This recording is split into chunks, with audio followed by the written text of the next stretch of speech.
I'll tell you what happened right from the beginning, right? Yeah, go on then.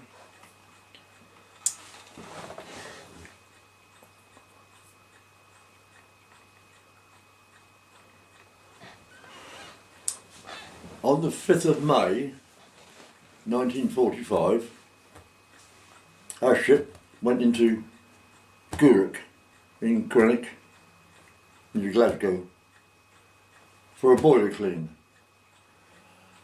I knew that this was going to happen and I was going on leave. You could get 6 days leave for a boiler clean.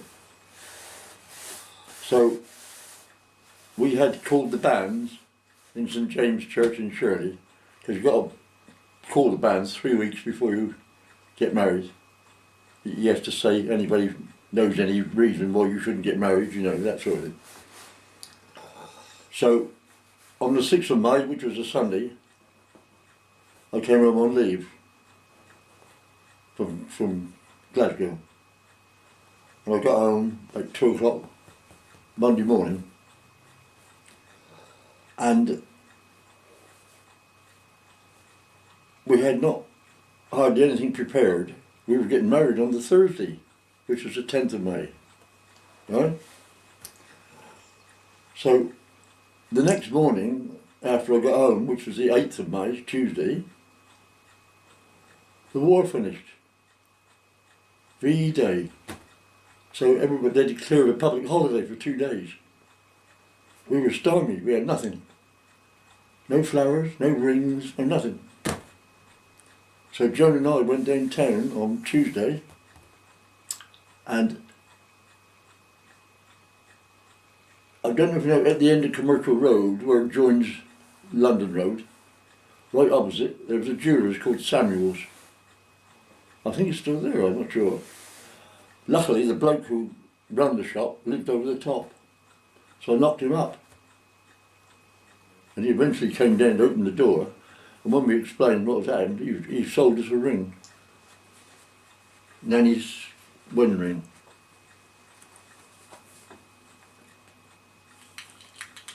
Which is now in that locket there. And and then we found a florist and got some flowers ordered. But the only thing is Joan didn't have any shoes, you know, to go with her wedding dress. I mean, they had to be silver. Of course she had no silver shoes. But her uncle used to live down at Millbrook. He was the manager of the youthful tooth powder factory in Oakley Road. Do you remember it?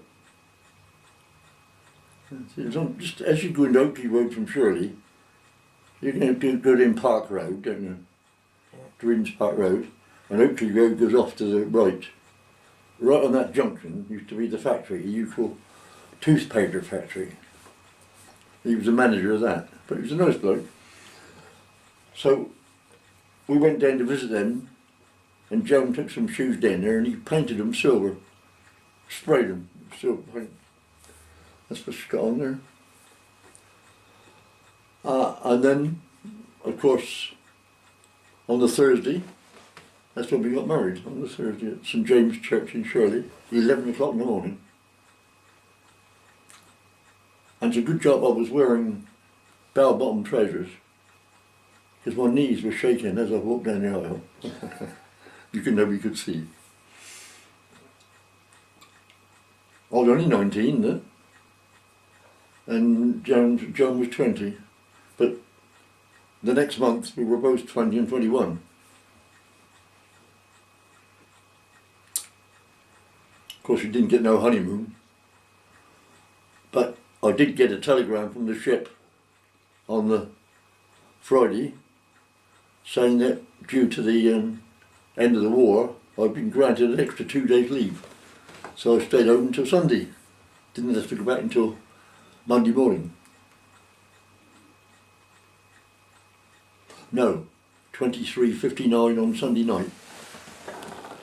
If you got there at 00, you were late. It had to be 23:59. You're absolutely leaving. So yeah, well, I went back. We couldn't have a honeymoon, of course. So I went back to the ship, And a couple of days later we sailed from there, went round to Pembroke Dock in Wales and had a refit. And each watch, port and starboard watch, has got a fortnight's leave. What we call embarkation leave. We knew that something was up. We didn't know what was going on, but we knew something was up. And of course when I was second leave, the port went first, and starboard went second. So I was second leave. And I had my fortnight home, and then went back. And that's when we went abroad. They sent us out to the Far East. And nobody knew on the ship knew where we were going. The only clue we had was that we were issued with tropical wear. Instead of jumpers and that, we had like white shirts and white shorts, and so we guessed. And that's why we went into,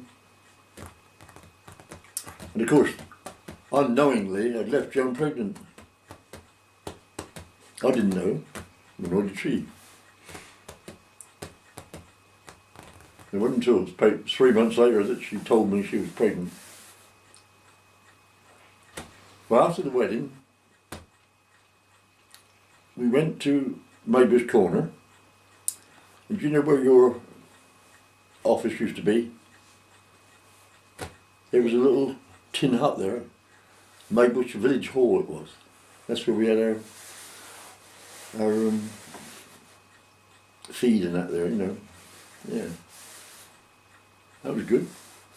My brother Bill was home on leave, so he came up from Portland. My brother Ron was supposed to be my best man, but he had to go away. He was at sea. So Norman, Joan's brother, who was in the airborne troops, he became my best man. He came in. Yeah, it was a good wedding. Yeah. It was all done by the women. They supplied all the food and cooked it all and made a cake and everything. It's bloody marvellous, you know. Yeah. And those pearls that Joan got round her neck up there, they were a great big double string of pearls. They reached right down to your knee almost, you know.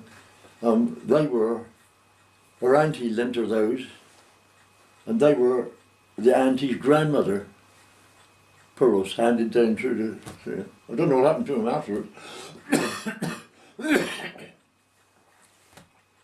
Something borrowed, something blue.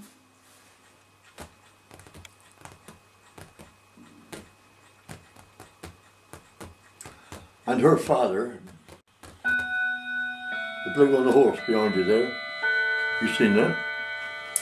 He said to me after the wedding, he said to me, Leslie said, look after her. He said, she's the pick of the bunch.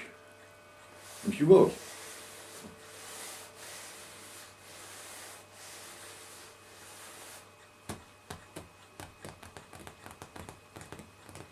Yeah.